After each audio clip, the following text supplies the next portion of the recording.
the very essence of the mental game is this. The only reason an event matters is because we make it matter.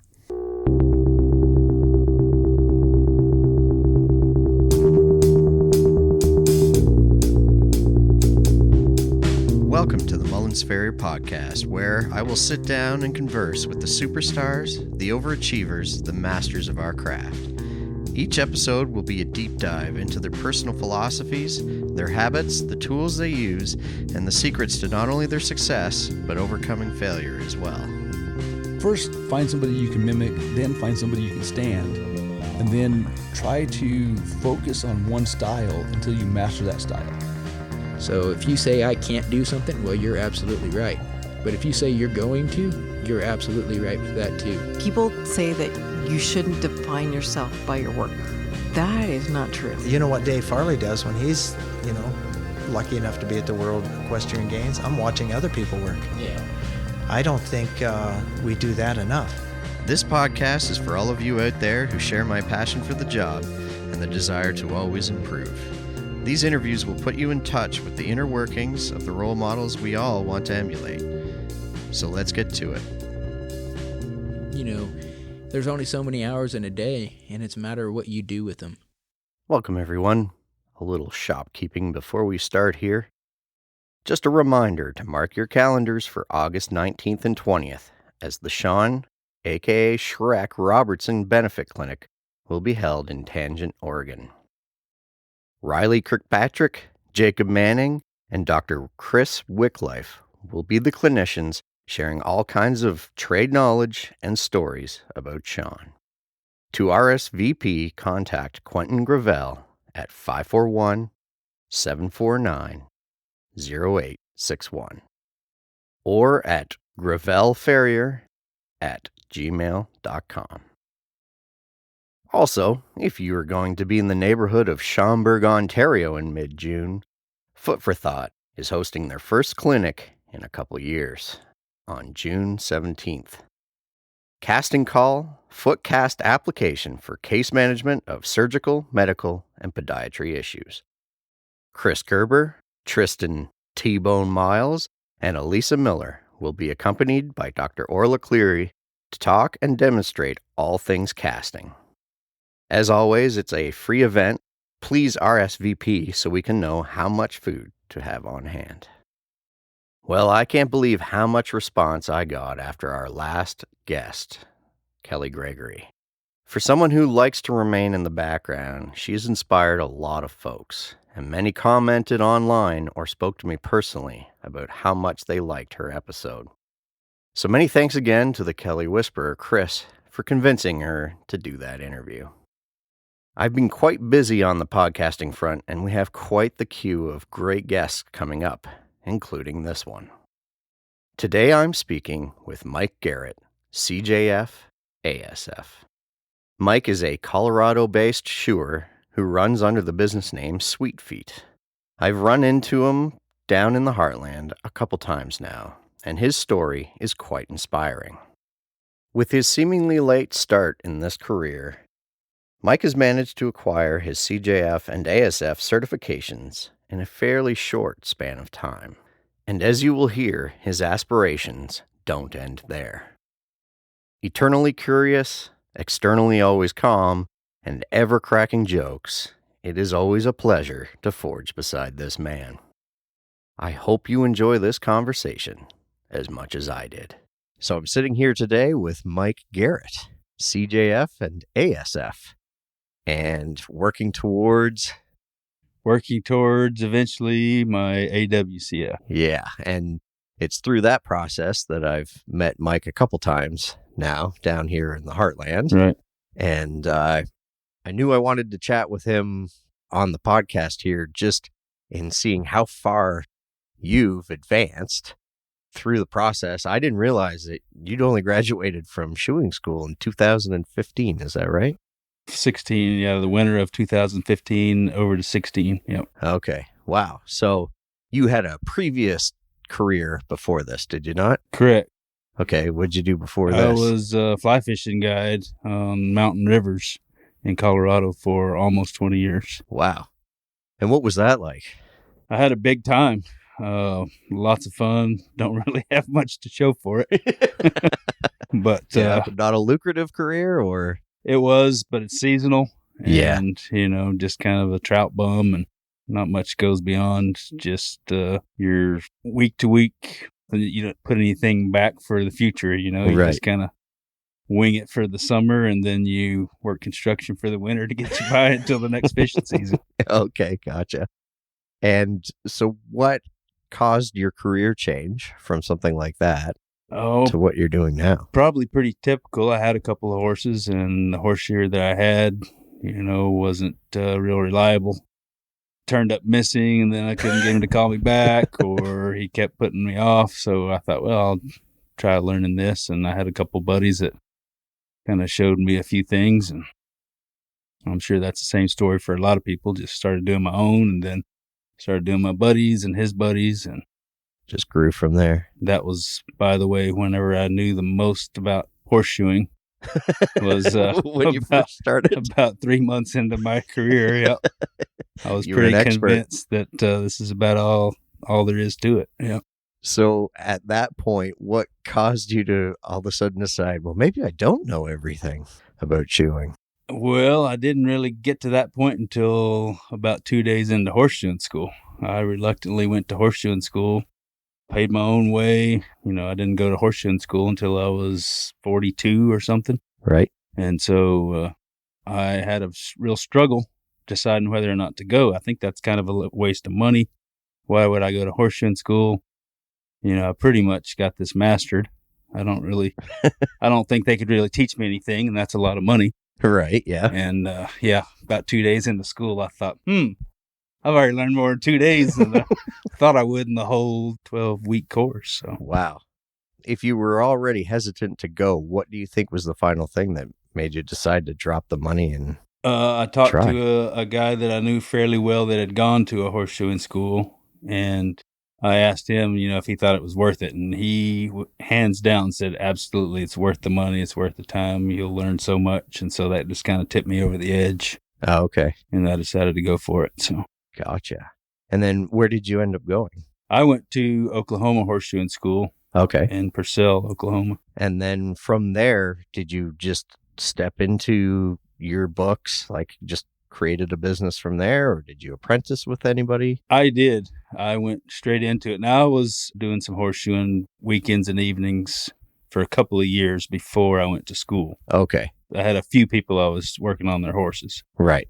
but I'm kind of envious looking around at the younger people, the 20-year-olds, the 22-year-olds that get out of school, and they apprentice with someone, and they ride around with someone, and they learn, avoid a lot of serious mistakes that I think people that just jump out into it on their own tend to make. Yeah. I'm kind of envious that I didn't really have a good chance to do that. I feel like at 42, when I got out of school, I needed to be making some money and paying right. some bills now, Right. Now, starting that late in life, how long did it take you before you felt like you were earning enough that you had a full-time job, basically? For me, it happened.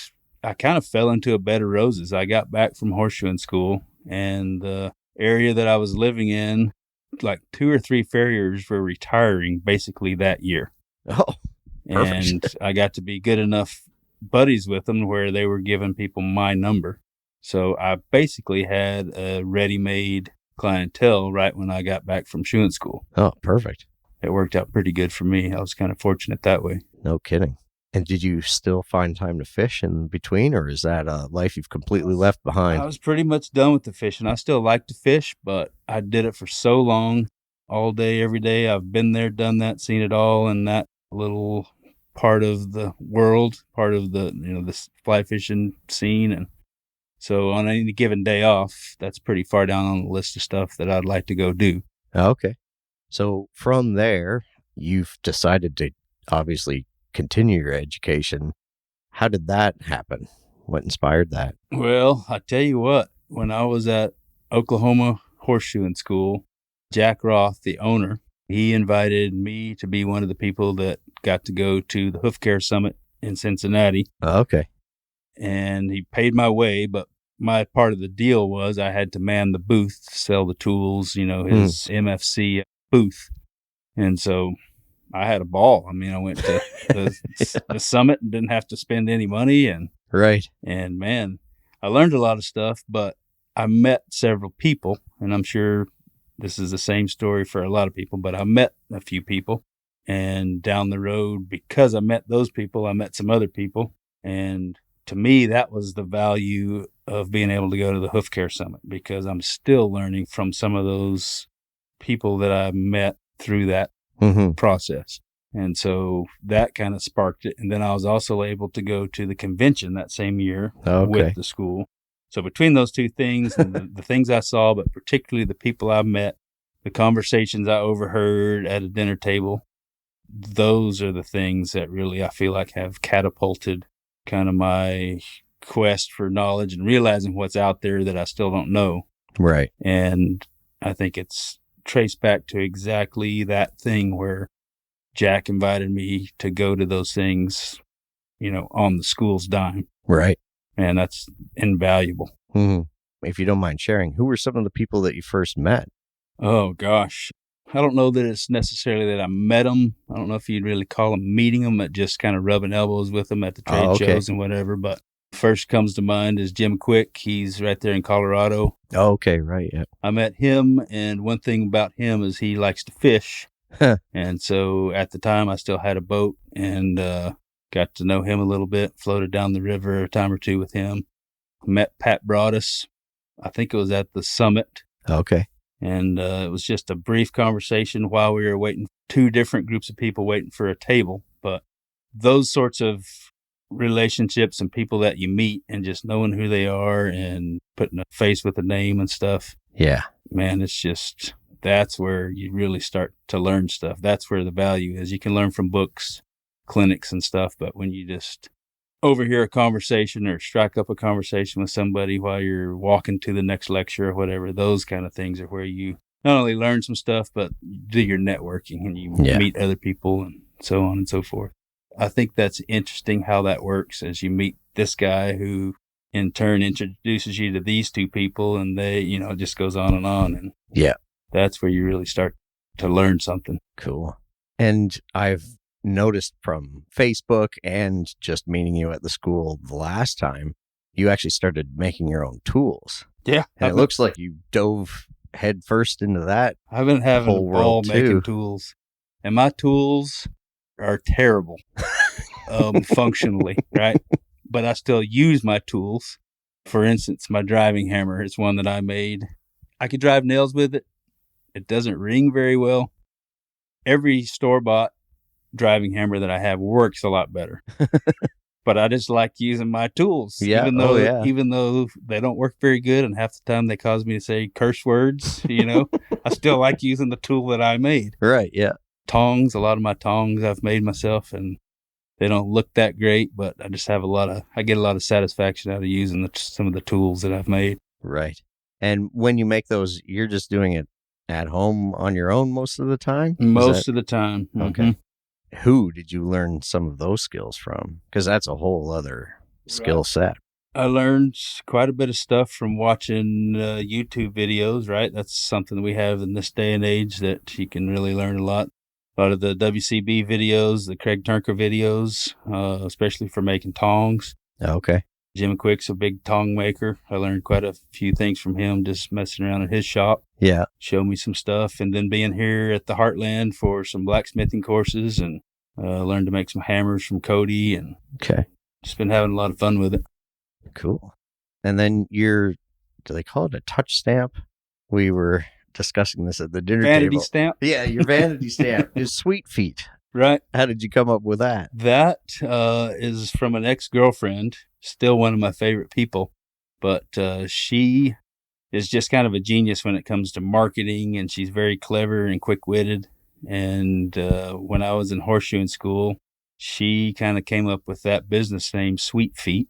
Okay. And it just kind of stuck. Seems like people remember that, Mm-hmm. So for sure.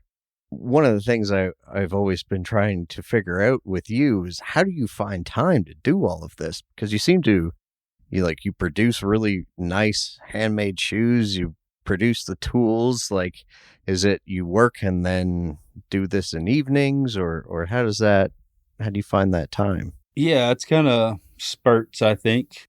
For one thing, I live at home alone. I'm a bachelor, so I tend to there might be some nights I'm out in the shop till midnight, or sometimes I might wake up at 3 o'clock in the morning and go to the shop. But Okay. I tend to be that personality that I say to myself, I'm going to go out there and work for a couple hours in the shop. And then 7 hours later, I'm still out there but it just kind of comes in spurts. I'll get on a kick for a while and I'll spend a lot of time in the shop and then I'll step away from it for a while. Okay. But it's always something that I've always really liked to work with my hands. So I'm kind of happiest when I'm making something. Right.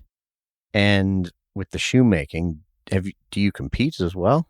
I have competed a little bit, and the competition has been a kind of a big letdown for me. I think I'm so good, and then I get to the competitions and I just choke, Right, yeah. But I've had so much fun preparing for contests. Yes. And there's been a number of contests that I've prepared for and never wound up actually going to the contest. Okay. But I've learned so much in just practicing for the contest, whether I went or not.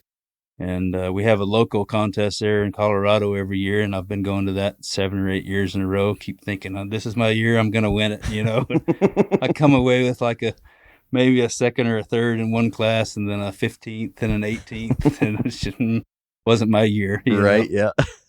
I always have a lot of fun. Yeah. And learn a ton. Yeah, no kidding. When I used to compete, I did find that the preparation is, you do, of course, learn a lot when somebody's judging your work and that whole process, but it's definitely the prep, getting out in the shop and doing it. The WCB, I guess I've really only entered one contest where I actually showed up and competed. But man, I learned there's been several of those that I've practiced making the shoes, thinking I'm going to go to the contest, and for one reason or another couldn't make it. But learned a lot from just the practice, and that match play that they have in the WCB to me is so much fun. Yeah. I think the one time I did it, we had to make a 3/4 fullered shoe with a Maslot toe clip and something silly, what I thought at the time, like 10 minutes or something. I thought there's no way you can make a shoe in 10 minutes. Yeah. And holy moly, I did it. It happened. And not only that, but I advanced a couple of rounds, and now they're only giving us 9 minutes or 8 minutes or whatever it was. And so that whole experience really opened my eyes to how much you can actually get done in a short amount of time. Yeah. And kind of getting efficient, Right. Yeah. And then have you found that sort of play out in your day-to-day work too? Like, has that process made you? Yeah, a little bit. Something I always think about with that is in a real life situation, I don't know how many times we've all been in that situation. We still have an hour worth of work to do on this horse, and we can see off in the distance, here comes this storm. This storm is about to be on us. We don't have an hour to finish it. We need to finish this horse right now, you know, and those sorts of things. And it's kind of a real life situation where all of a sudden you're kind of in that match play mode. You need to get this done now. Right. So yeah, I think it's a very valuable thing. That's cool. So in your day-to-day practice, what does that look like? Like, what type of horses do you work on? And I do mostly quarter horses. Most of my horses are backyard horses. I do some rodeo horses, some team roping horses, a few kind of low-level jumpers and things like that, but mostly kind of low-key, not a lot of high-pressure, high-end type horses. Okay. I kind of like it that way, maybe because I haven't had a taste of the big time, but I'm kind of comfortable just doing the backyard horses, the trail horses, the weekend team roping horses. And yeah, you always have this very calm, cool demeanor anyway, so I feel like those would be your people. And then I've seen quite a few pictures that you post on Facebook of shoes that you've made. Do you hand make most of your shoes, or what percentage? That's one of those things that goes in spurts, Okay. Like I do very few of them at the horse. I think it would be so cool to be fast enough and efficient enough to be that guy that rolls up and just knocks out a set of handmade shoes at the horse without the horse and the owner just being over it, Mm-hmm. When I'm practicing in the shop, I try to do shoes that I can use on horses. So then I kind of have an inventory, and I like to put my own handmades on there. Okay. Like anybody that does some handmades, you just like them better. You can tweak them the way you want them and stuff. Sometimes it costs you. Sometimes you're thinking, oh, I should have just stuck with some cake shoes. This is turning into a disaster. Yeah. Yep. No, I really like that. And I think you get so much better just making shoes regularly. Yeah. It affects how you even work with the keg shoes, doesn't it? Sure. Yeah. Now, as somebody who started later in life, I've actually had a few people reach out to me online because I had mentioned that I'd started later in life. What are some of the challenges that you think you face compared to somebody who's starting when they're 20, and maybe advantages that you have also? What jumps into my head first is the advantage. I feel like the average 50-year-old farrier is kind of worn out. Their body is just worn out from being a farrier for 30 years. Right. I'm 50 and I've been a farrier for 7-8 years now. So yeah, I've got aches and pains, but I don't think as much as the average guy that's 50, that's been doing it for, 30 years. Yeah. Disadvantages, like we talked about earlier, I think if I was a 20-year-old and didn't really have a lot of bills to speak of and could kind of afford to ride along with someone and really serve a good apprenticeship, I think that's a kind of a disadvantage that I have. You kind of missed out on her. I mean, I suppose I could do that, but it's not real practical. Mm-hmm. Like it would be if I were 20 years old or something, Right. And you do seem to kind of compensate for that by coming to things like this. And are there other courses that you take, or do you ever go to hammer-ins, or do you work with other people to hone your skills outside of, say, coming to a school like this? I do some, yeah. I like to once in a while ride along with somebody else. Yeah. And kind of get a feel for how they do it. It's always an eye-opener. You see something like, man, that's never even thought of that. That's a great idea. Why didn't somebody show me this before? Yeah. I do that a little bit, but mostly I've just been able to go to some clinics and competitions and like the summit and the convention a couple of times that I've been to. And it's funny to me, it's just so weird because you're in horseshoeing school and you think, when I get done with horseshoeing school, I'm going to know something. Yep. I'm going to be somebody, you know, and then you finally do. And you realize, well, everybody's graduated from horseshoeing school. Well, this first test I take, the CF or whatever it might be, when I finally pass this thing, I'm going to be somebody. And then you pass it and you realize, well, everybody's done this, and it just goes on and on each level. Right. It blows me away how the more you know, the more you realize you don't know. Mm-hmm. And the more you want to learn. And like I said at first, I mean, when I first started shoeing horses, I knew a lot more about it than I know now, Yep, that whole Dunning-Kruger effect. Yeah. And I think it's, for me, with the certification tests and stuff, I feel like I'm kind of happiest when I'm chasing that goal of whatever the next test is. Right. It's almost like the hunt is better than the kill. Yes. Kind of a feeling. And when you pass it, there's that relief. Finally, I passed it after this fourth, on my fourth or fifth attempt. I finally passed it. Now what? And I'm kind of empty. And so I want to find that next thing to chase, Yeah. And so I think that's good. I think it keeps you sharp and wanting to learn and wanting to improve. For sure. And not ever really satisfied. Customers don't care. Horses don't care if you pass the test or not, but right. I know what I've learned and how far I've come because of those things. Yes. It's funny. Liz said the exact same thing when I was talking to her last night in her interview. She said she'd gone through this period where she felt burnt out. And then as soon as she decided, hey, I'm going to do certification, then the fire was lit again. So I understand with your fits, when you did your ASF, you actually did it in a different country, didn't you?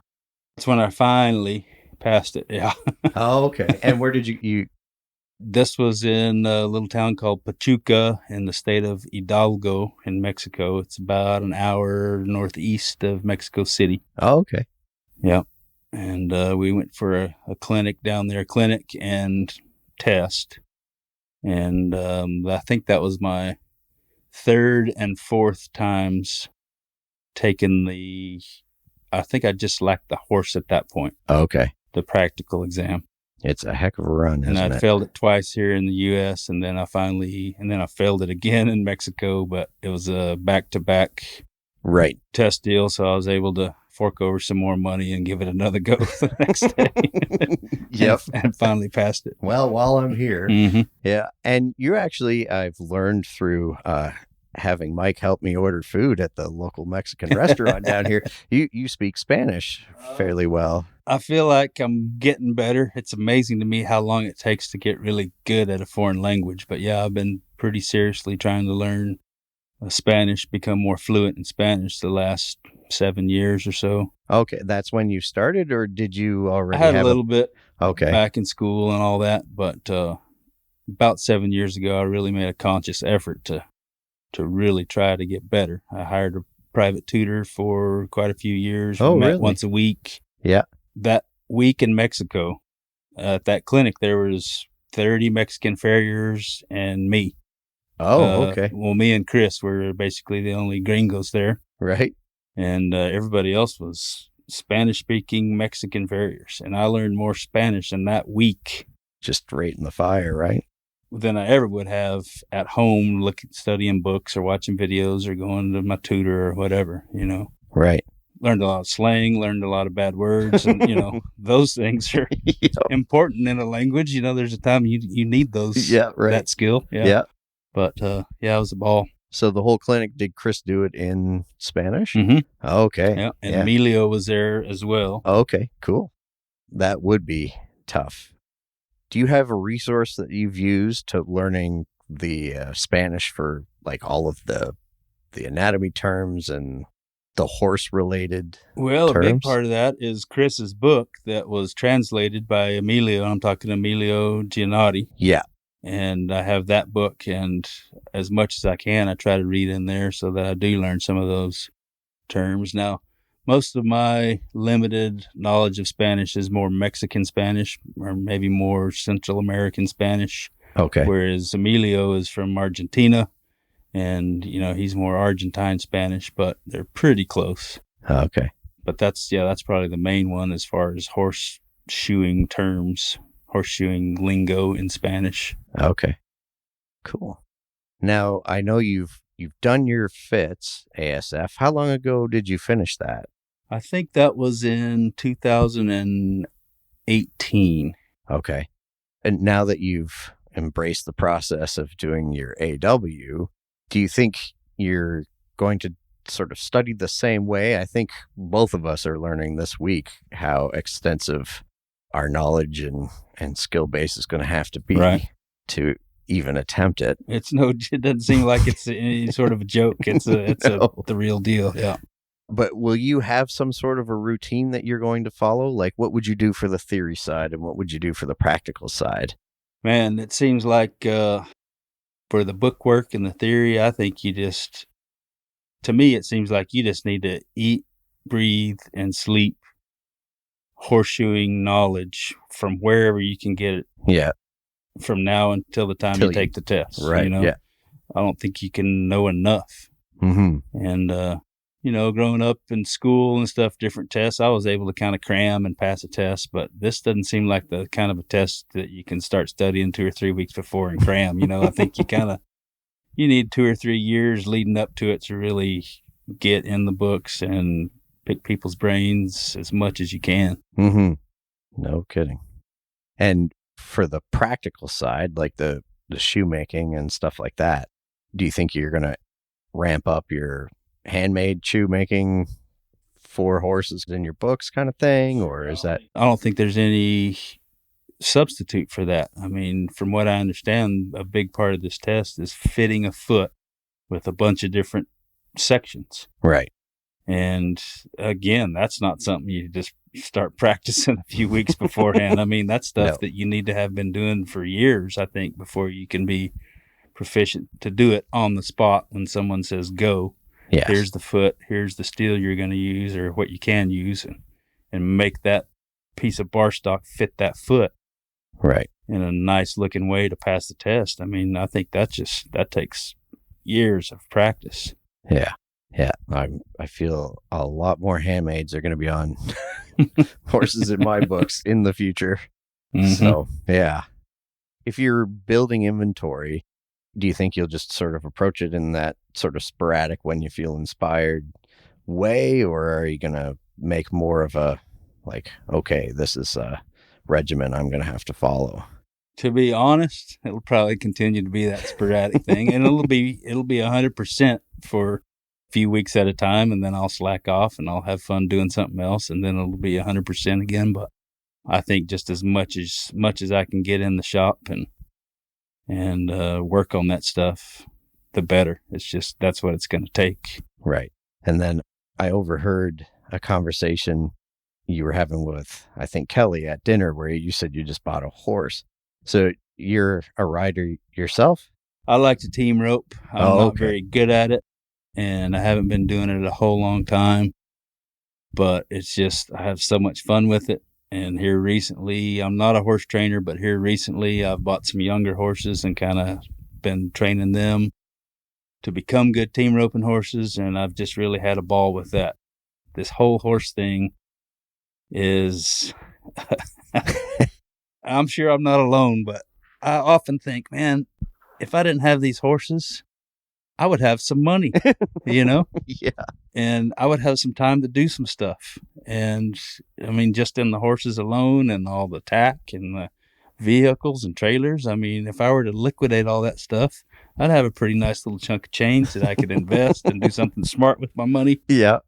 But the very next thought is, I think we got to practice this weekend. We're going to do some roping, and I can't wait to get on my young horse. And it's kind of one of those catch-22s. It's probably the thing that makes me the happiest, but right. the thing that doesn't make any sense financially, you know? Yep. So while you were a guide, you had horses then, I'm assuming, based on the story you were telling me about the other I farrier. did have a couple horses. Mm-hmm. Okay. And was that team roping? Like, is that something you've done forever? Or No, I've been team roping about, I don't know, maybe 12 or 13 years. Okay. Now, if you watched me rope tomorrow, you'd think I probably just started a couple of months ago, but seems like something you would say anyways. But no, I've been having a lot of fun with it for about 12 years now or so. Okay. Yep. And I've won a lot of money. I think I've probably won $2,500 in 12 years or so. So you've basically paid for it. Oh yeah, itself. I've only spent probably 35 or 40,000 in entry fees. You know, this is aside from vet bills and feed and board and all that. Right. Well, at least you're saving the farrier bill now. Team roping math, I mean, it's a success story. No kidding. At that, do you want to do the short answer questions? Sure. I know I'm keeping you late, so. Oh, you know, one thing I would like to touch on Sure. real quick, if you don't mind. Oh, no, of course. Is I've been thinking a lot lately about horsemanship, particularly when it comes to working on horses' feet. Yeah. I was always that guy that had kind of a short fuse. Like, I'd be going along fine and the horse was jerking their foot and not standing still, and I could feel it build. And all of a sudden I'd just kind of lose it, you know? Yeah. And kick them in the belly or slap them on the neck or whatever. Fortunately, I never got into the habit of hitting horses with tools. Right.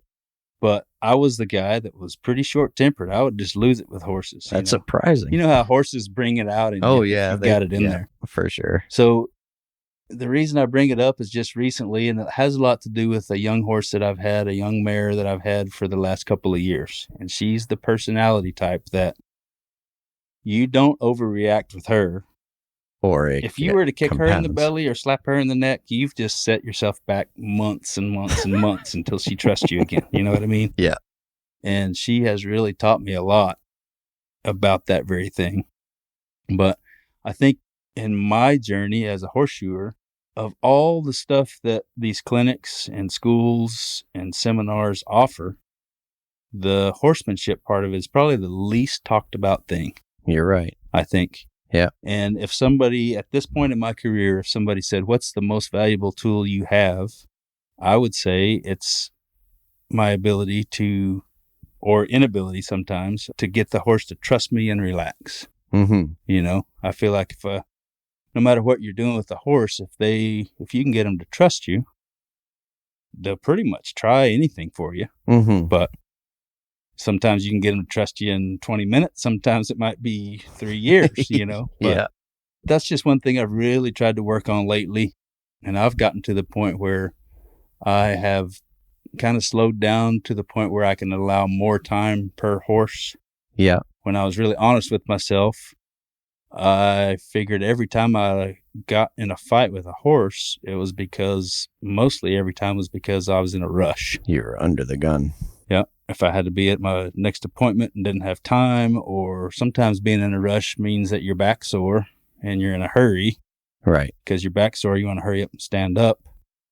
So I started kind of getting to the point where I allowed more time per horse, where I could give the horse more breaks, so on and so forth. And man, it's come a long way. You know, a lot of the places you go, businesses or whatever, you see that sign on the dry erase board up in the corner that says it's been 176 days since an accident. Yep. You know? Yep.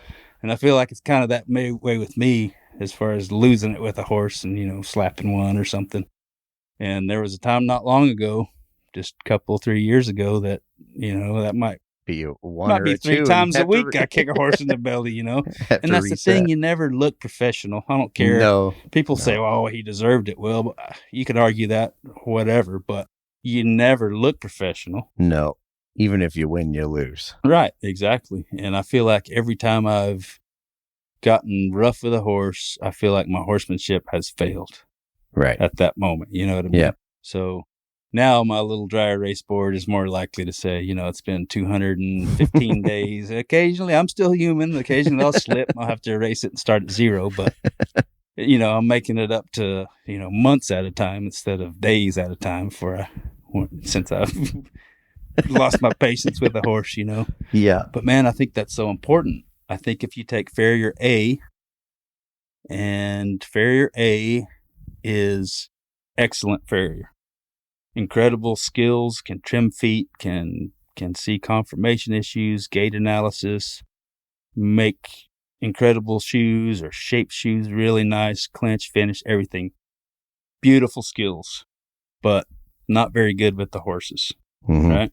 So then you take Farrier B, who's just kind of mediocre with all those skills. Not crippling horses, but just nothing special. Right. But man, he really gets along well with the horses. And I'm convinced that 9 out of 10 times Farrier B gets the call to come back. Yeah.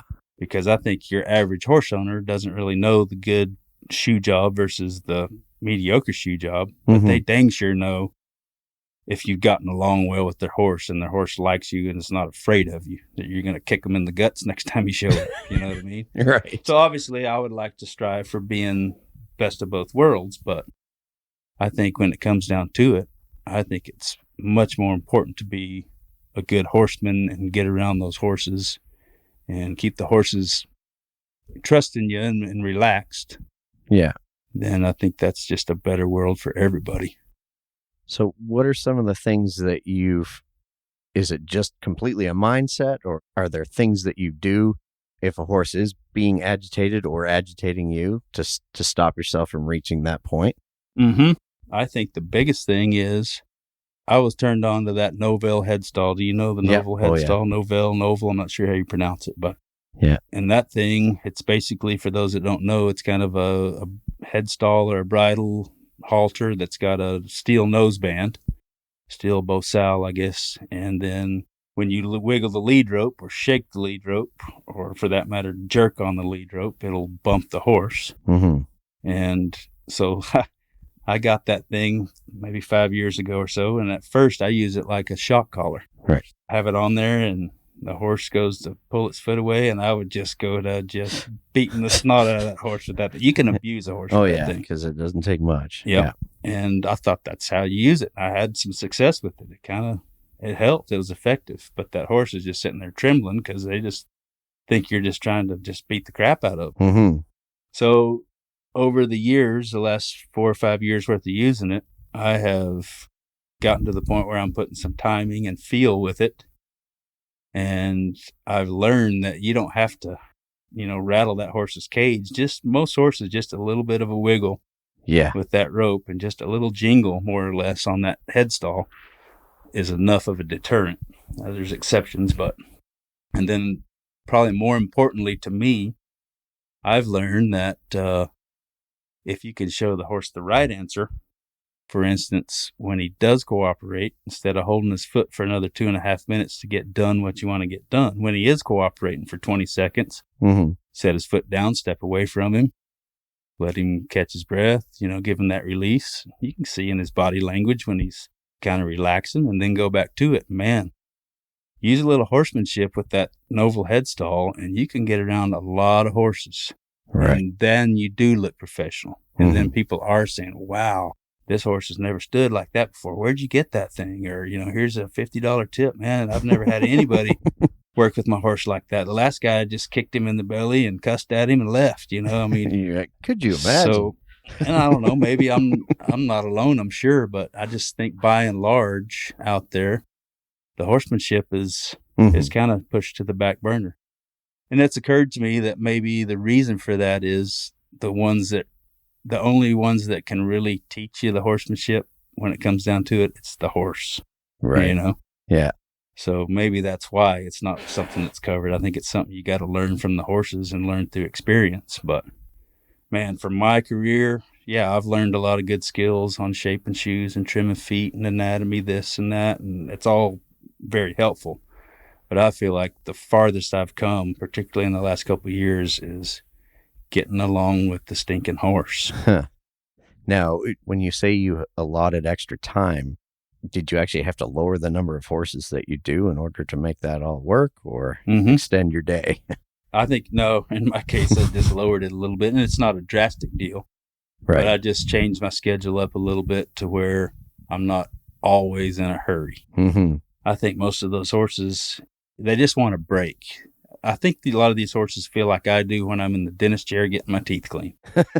It's not a big deal. It's not like they're going to hurt me.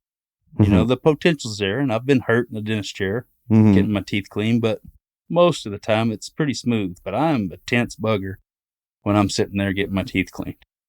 And I can feel it in my shoulder blades, and my whole body's just tense. And then the hygienist says, hang on just a second. I forgot something. I need to step around the corner. I'll be right back. I relax. I'm like, yeah. It's only for like 15 seconds. Yeah. And here she comes around again, and we got to go again. But now I'm kind of recharged because I had a little break. Yes. And I feel like these horses are the exact same way. I kind of was taught when you pick up a foot, don't give it back to him. Don't let him, you're training him to jerk his foot away. Right. And I suppose that's kind of an argument you could have, but I'm learning that if I can give that horse a break before he really demands it, the next time I pick up his foot, I think these horses are smart enough to know that a break's coming, and they're willing to try a little harder because they know you're going to give them a break at some point. Right. And so if it takes me 6 minutes to trim a foot anymore, I don't do it in 6 minutes all at once. I'll do a couple minutes, put it down.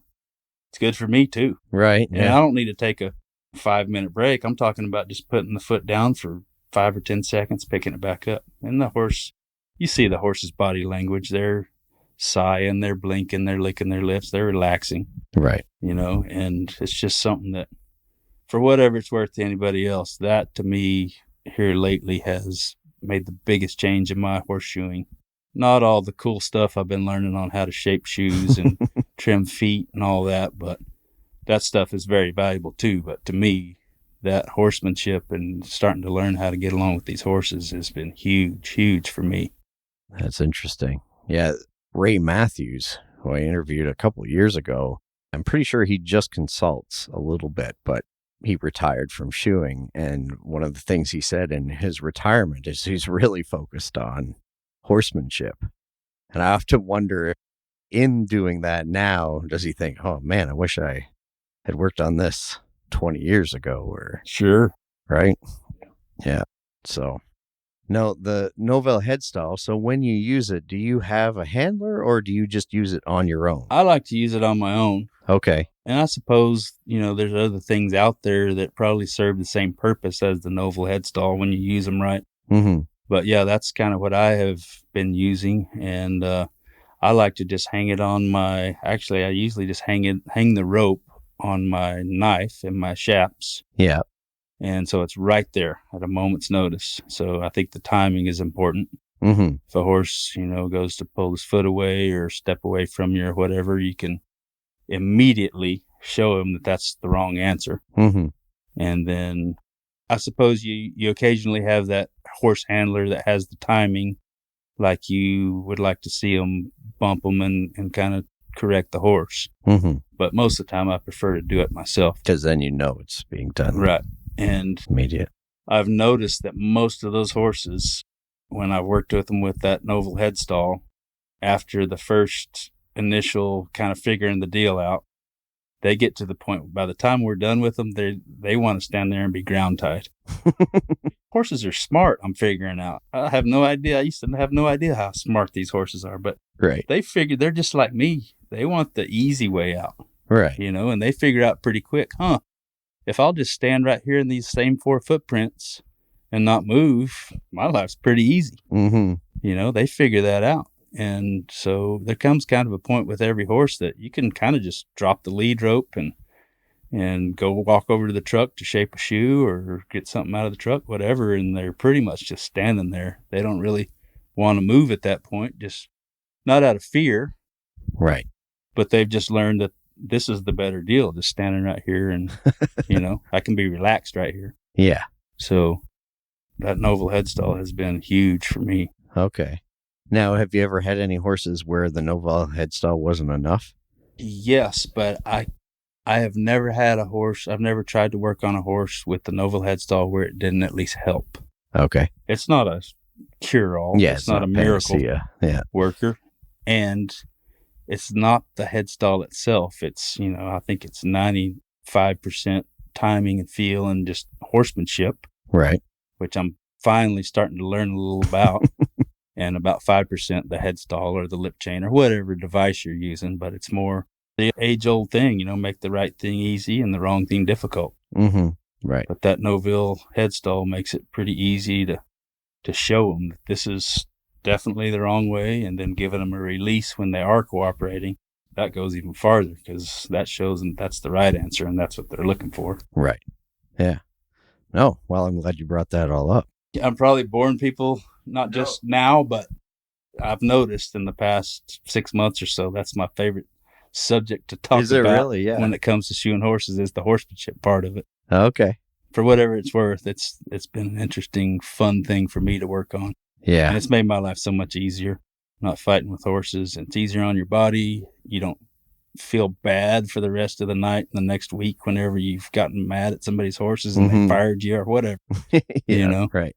And the horses, when you come back, they remember that deal. Yeah. And 95% of them, when you come back, they stand and cooperate because they know they've learned that it's just a lot easier. Yes, for sure. No, I've had a similar experience, and I've borrowed Allie's. Certain horses, I'll just say, hey, can you bring that along today? And yeah, by the next time we do it, the horse doesn't seem to want to be argumentative. They're just hanging out. So no, that's really great. I'm glad you brought that up. You said something earlier. I forget how you worded it, but a very important thing I've learned about that head stall is I always had it in the truck, and I used to wait. I would fuss with the horse. The horse would be a little difficult, and I had it in the back of my mind. That thing's in the truck. I can go get it. And I would tell myself, no, I don't want to fool with it. It takes too much time. I can just fight through this deal. Yeah, right. Next thing you know, I am angry. And the horse knows I'm angry. You know how they are. Yeah. And so that's probably one of the biggest changes I've made is strike 2. I usually go get the Novell out of the truck and just put it on. Strike 3 for sure. But at that point, my emotions are not involved. Yeah. I'm not throwing my hammer down on the way to the truck to get the headstall. Yeah, you know, because even that looks bad. I calmly and with a smile, I talk to the owner and I say, "Hey, I'm going to go get this headstall, and I'm not mad yet," and that makes a huge difference. Mm-hmm. Nipping it in the bud, you know. Yeah. Now, one thing I have learned, I imagine this varies from state to state or country to country. In the province that I'm in, you can land yourself in trouble if for some reason the horse hurt itself while you're using it. You have stepped beyond your boundaries as a farrier. Sure. So that's why I stepped away from it for a while. But now I feel like on the rare instance that happens, like that something does go very wrong, there's that side of it. But then there's also the many horses that the situation goes right. Yep. And both human and horse are much safer because of it, right? Yep.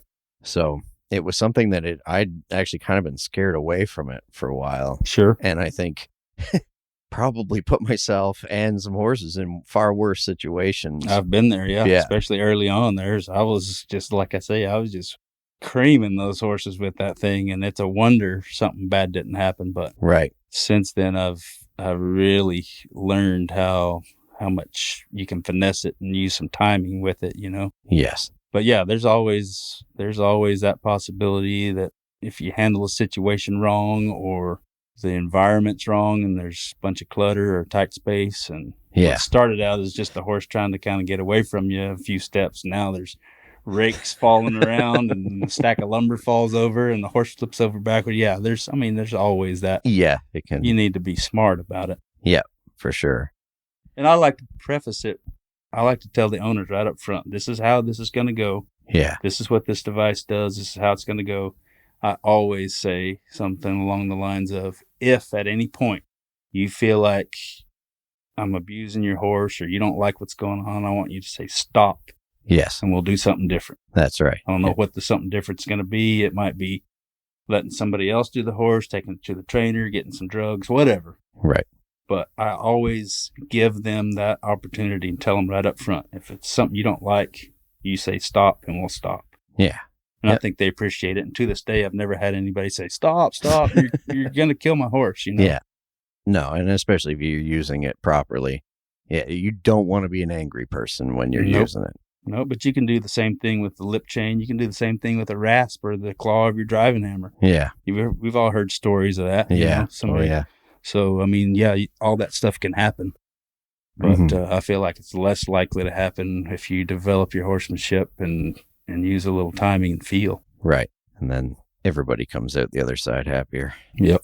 No, that's great. Thank you for stopping me and bringing that up. Well, for sure. That's like I say, I'm probably getting long-winded in somebody's view, but man, I sure like here lately. I really like to talk about horsemanship. I'm fascinated with how smart these horses are. Yeah. And how sensitive they are and how much they really feel and know what's going on around them. You know, they're not just dumb old horse that just is trying to take advantage of you at every chance they get. You know, these horses are smart and they just want a fair shake, you know? Yeah.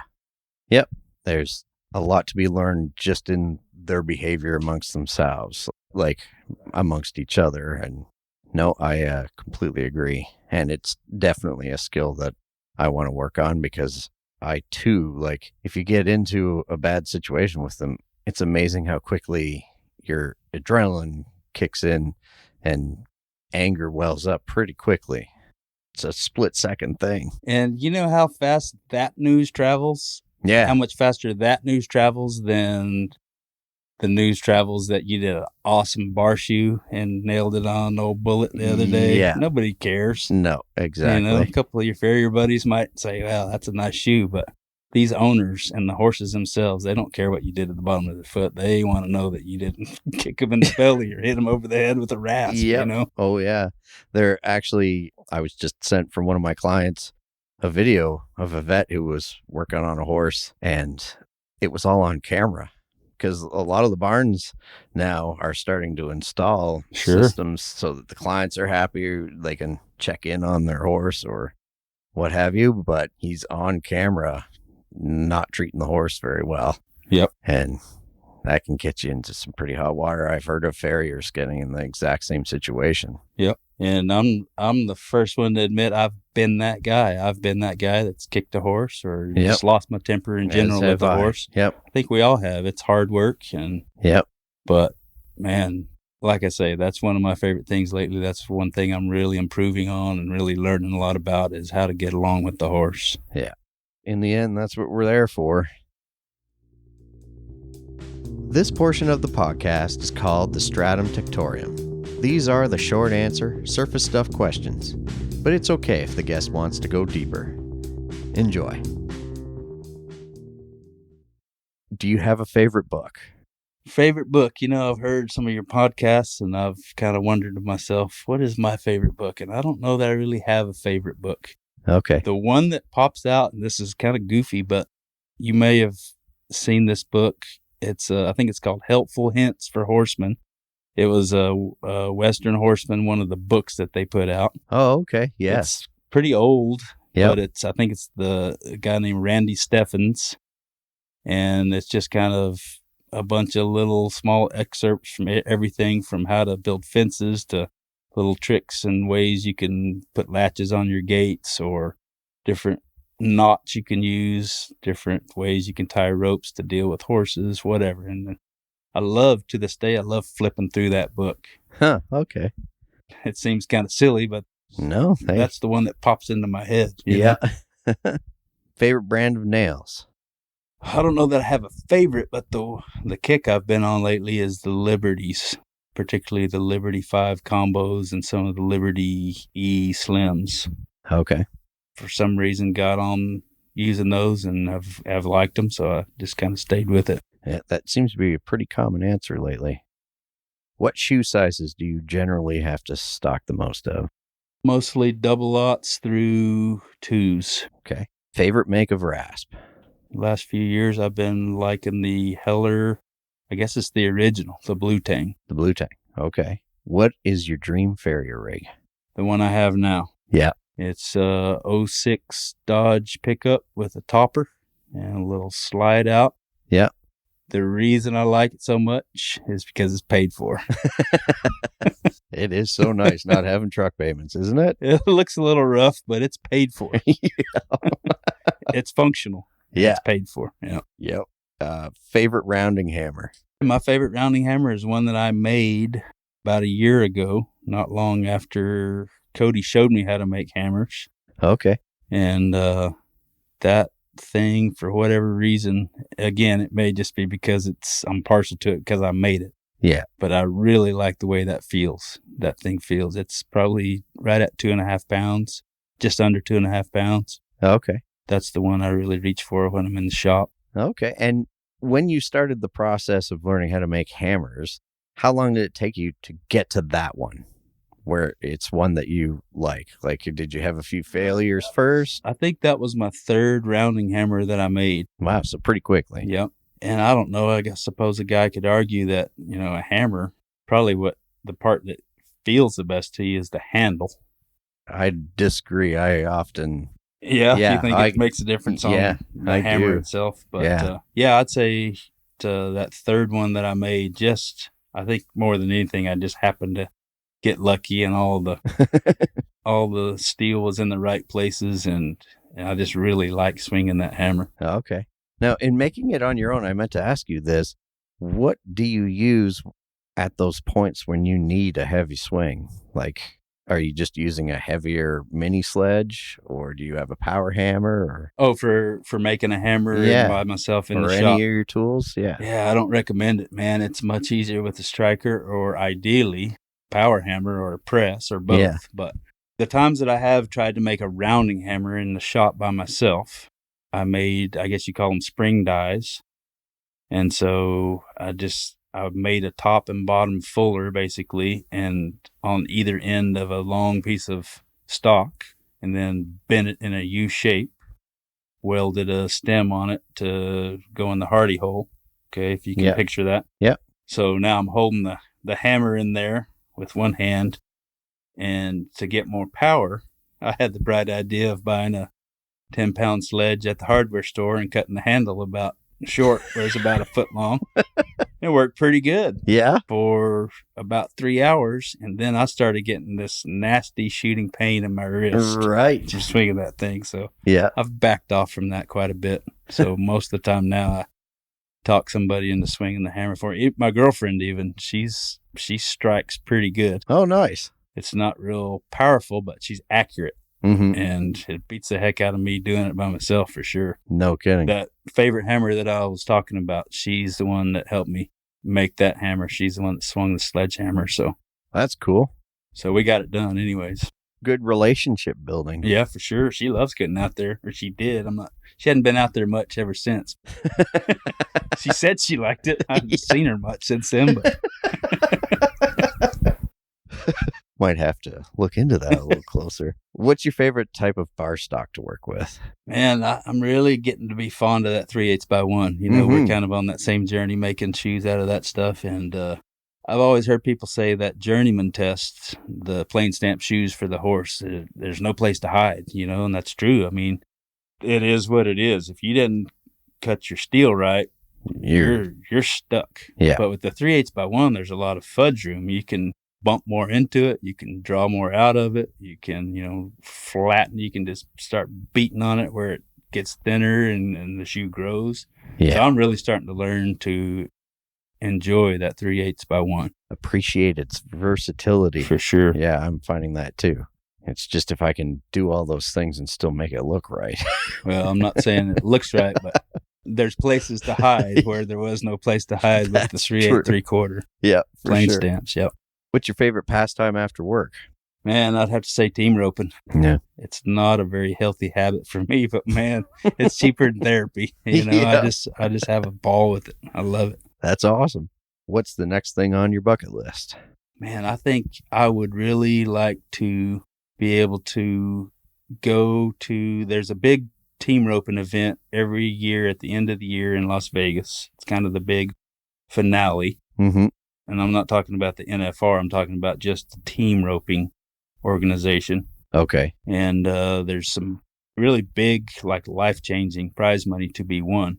I think the answer to that question, if I could take this young mare that I've been trying to train the last couple of years and even just make it and go there and compete on her Yeah. and win any check, I think I would be on cloud 9. Huh. I think that would be mission accomplished for me. And do you have to qualify with points throughout the year, or is this one you Yeah. can go to? Yes, sort of that sort of deal. You have to qualify, and it's pretty expensive to enter, and it's a big deal. But for me, it'd be quite a goal because just where she came from, where Right. I came from. I'm not a horse trainer. This is my first. I'm stumbling my way through this deal, Yep. But I think she's a little Ferrari that I just haven't figured out how to drive yet, and I think she really has that potential to be a horse that can win me a lot of money if I don't screw things up, Yep. So I think that'd be my bucket list to be able to do that with her. Cool. So that can be this year or next, or It's kind of like that AWCF test, I had this big vision of it happening this fall, but in reality, it's probably several years down couple the road. years off. Mhm. Yeah. What's your ideal number of horses to shoe all around in one day? I would say probably 4. Okay. If I get 4 horses done, I still feel pretty good at the end of the day. Yeah. And I feel like that's enough income for the day to pay my bills and take care of things. Mm-hmm. Seems like if I go ahead and stretch that 5, I can do it without much problem, but I feel it. I think the difference in that last horse makes a huge difference. I can really feel that extra tiredness and soreness. Yeah. So I'd say 4. Okay. Cool. Favorite anvil? I've just kind of always had the Scott anvils. Again, I've only been doing this a few years, but the anvils that I've ever had myself have always been Scotts. I have that big boy Scott in my shop. Okay. And I have the 100-pound Scott on my truck, which has the turning cams. I Okay. love those turning cams. I know that's taboo for a lot of these guys, but man, there's those times when a turning cam is just sometimes. Just I'm not afraid. Not the afraid answer to you admit need. it. I said it. I like the turning cams. Yeah. This is Mike, raw and unfiltered. What's your favorite inspirational quote? I heard this recently, and I heard it from Will Smith. Oh, cool. I don't know if he said it, if it's his quote or what, but that's who I heard it from. Okay. Just a little short video on the internet I saw. He said, fail early, fail often, fail forward. Huh. And I think that's just so relevant to so many things we try to do. Yeah. You know? Me personally, everybody's that way. They hate failure. Yeah. But my gosh, that's where you learn. Yeah. You know? Being next to other horseshoeing students, and maybe they just started last week, and they've got this pile of mangled shoes under their anvil. I've got a pile of mangled shoes under my anvil. They're mangled in different ways, you know. Yep. But I see them getting frustrated, and you can see it on their face. I can feel it on my face a lot of times. But man, that's the thing. Yep.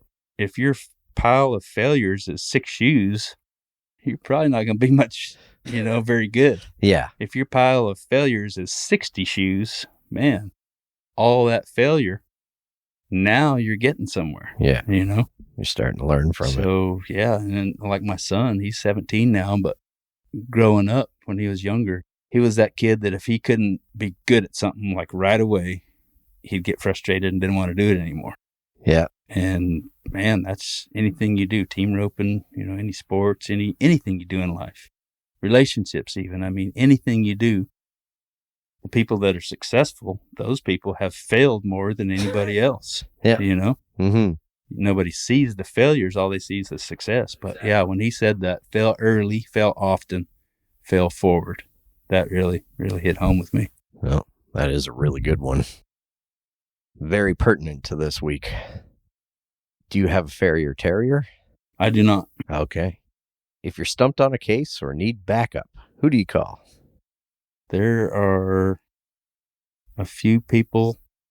I would say Chris and Cody Gregory for sure. Mm-hmm. I feel like both of those guys, I never expect it, but almost always they pick up the phone like right then. Right. Like I'm thinking, well, I'll call Chris, but he's way too busy to answer my phone call. But almost always, he or Cody both answer their phone. Right. Jim Quick helps me a lot with those sorts of questions. There's been quite a few of those kind of people. There's another farrier that's in my area, a guy named Kerry Gunderman. Yeah, I've kind of got to know him a little bit, and I'm really impressed with his knowledge, and especially on therapeutic type cases and stuff. And he's been one too that I can kind of pick his brain. Cool. And he always has some good solutions for me to think about. So right. So you've got quite the network then. Do you have a favorite shoe or package for a mystery lameness? Yeah, man, it seems to me that omnidirectional breakover shoe, I guess some people call it a salad bowl shoe or a cupped shoe. Mm-hmm. But man, when I don't really know exactly what's going on, it doesn't always necessarily fix it. Yep. But it always makes it better than it was. Even if it's just a keg shoe, I think a bar shoe works a little better. But, take that keg shoe and just kind of flip it inside out like it's a bowl. Right. Take that leverage off the foot from all directions. And, Things it seems like around. It helps a lot. Yeah, I'm just delving into that world. I learned about it. It's funny when you said about conversations you overhear. Marcus and Mike Nail, I think it was, were discussing it, and Mike was just kind of giving pointers on fitting it and everything else. And then I heard somebody else mention it, and I was like, I'm going to have to try this out. And man, they're tough to level. Oh, yeah. Yeah. You spend a lot more time at the anvil before you go to the horse. But I had one in particular that had really bad drop sole. And I could not believe it was big draft horse. And I cannot believe how much the feet have changed. Yep. So, yeah, I would have to agree. That's a pretty good one. What do you use as your planner? I just have one of those daily, I think it's called at a glance planners, Yep. just pencil and paper. Pencil and paper? Yeah. I didn't take you as a technology guy. Yeah, I just like to the old school pen and paper. Of course, when it's windy and February in Colorado, and you're out there freezing and you're trying to set the next appointment and the pages are flapping in the breeze, and sometimes I question that, but yeah, I like knowing that it's there. I'm not gonna wake up to a crashed yes at a glance. I suppose I could lose it, drop it out the window or something, but I think that's less likely to happen than me hitting the wrong button on my computer or my phone. Right. And losing everything. Losing it all, yeah. And then trying to pick up the pieces. What's your favorite method of soothing aches and pains? I like what I call Farrier's formula, which is Advil. But from what I understand, that stuff is really bad for you, and I've always just been kind of scared of it. I try to limit it to 2 tablets a week. Oh, okay. And I don't know much about it, but I figure 2 tablets a week, I'm probably not in too much danger. So I try to save those for when that's the day that I'm really, really hurting. Oh, okay. And some weeks I don't need it at all. Right. Now, living in Colorado too, I'm sold on, I call it weed cream, but the salves they make, the muscle salves they make from, I guess it's got THC infused and CBD. Right. Maybe sound kind of flu or whatever, but I'm convinced that stuff. I believe you. Now, I suppose if you were supposed to be tested for some other job or something, that's probably in your system. It doesn't look well, but yeah. To me, it doesn't give you any sort of a mind-altering, mood-altering deal. But man, right. I'm convinced that stuff. If my elbow's sore because I've been swinging the hammer too much, and I rub a little on that before I go to bed, I'm convinced that stuff really works. Okay. Call me crazy. Maybe it's in my head, but even if it's just in my head, it works. Hey, it's still working. Yeah. Who cares? Right. It's the result, not how you get there. Favorite drink? Favorite drink, man, probably root beer. But really? But man, I've had a battle with that. I tend to drink too many sodas. Oh, okay. And for a long time, I quit cold turkey, wasn't drinking any sodas, and then kind of got back on a kick of root beer, and I don't know what it is, but I like those root beers. Yeah, I don't drink alcohol. I'm actually allergic to alcohol. So, are you really? So as far as a drink, that's soft drink. Okay. Root beer, but and a particular brand? Not necessarily. I just like the root beers. Maybe A&W. Okay. That's probably maybe my favorite. Yeah. Okay. Favorite genre of music? Boy, that's if I had to answer that in the nutshell, is anything with a strong guitar presence. Okay. Acoustic or electric, or it doesn't matter? All of the above. Okay. All of the above. So that includes classic rock, that includes heavy metal, that includes classical guitar, that includes bluegrass. I've just realized that all the music that I really like has a lot of guitar. So my favorite genre of music to listen to when I'm shoeing horses is, well, for instance, on my Pandora playlist, there's a Gypsy King station. Okay. So it's a lot of like classical guitar, flamenco guitar type stuff. And something about that kind of music when I'm shoeing horses, it just makes everything better. I've had customers say, "Oh, the horses really like your music." And I don't know if it's the horses like my music or I like my music and the horses like me when I like my music. You know what I mean? Yep. But that's not a nice kind of music, because you start rolling in with some heavy metal, that might offend this guy. Yeah. Or you roll in with some country, it might offend this girl, Right. But it seems like kind of everybody across the board appreciates that kind of guitar, classical guitar type music, Yeah. They're not going to be put off by it. Right. And neither will the horses. Do you work out? I don't work out. I'm not proud of that. I'm going to start next week, but currently, no, I don't. Yeah. What would you have been if not a farrier? That's a tough one. What I would have wanted to have been is a Major League Baseball player. Really? Yeah. Problem is, I sucked at playing baseball. But man, I wanted that more than anything in the world. Really? Yeah. That was your sport of choice. Yeah. I Okay. wanted to be a big league baseball player. All right. And the COVID question, if you were stuck in a shop with somebody for a month, who would it be? Man, I think that's a pretty close call with Jim Poor or Jim Keith. And I've had the opportunity to spend some time in Jim Poor's shop, and it's just an incredible experience. Yeah. And I have a feeling that Jim Keith would be a really similar deal. No kidding. Yeah. And I'm sure, if I thought about it for a while, there's plenty of other people, but those are the two that just pop into my mind as maybe Riley Kirkpatrick. Yeah. Yeah. Oh, I'm yeah, actually kind of tentatively signed up with a clinic he's putting on here in a few months. Okay. But, yes, I saw that. But all three of those guys, from what I don't really know any of them that well, but from what I see from a distance, is they're just those kind of guys that can just do anything with their hands. Mhm. Give them a few tools and then they can just make something that's just awesome. Right. Cool. Yeah. Well, thank you very much, Mike. Thank you. I really appreciate this. And Yeah, this is fun.